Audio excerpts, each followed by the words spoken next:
You are asked to replace the content of 27.25 in the Feb worksheet with 28.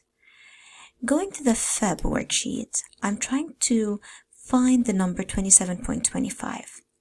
Now this is hard to do in this worksheet, even though the dataset is not a large one. But let's suppose you are presented with endless data. Or not only that, just like you don't want to eyeball a value, what do? Luckily, Excel has this feature that is called Find, and you can actually find things and replace them in your worksheet.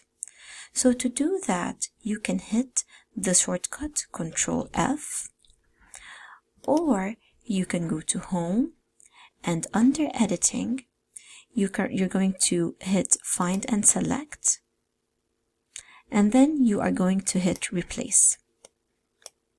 So find what? It is asking us to find the value 27.25, and it is asking us to replace it with 28. I'm going to hit Find Next. It found it, and I'm going to ask Excel to replace it, and here you go, it is replaced, and I'm going to close.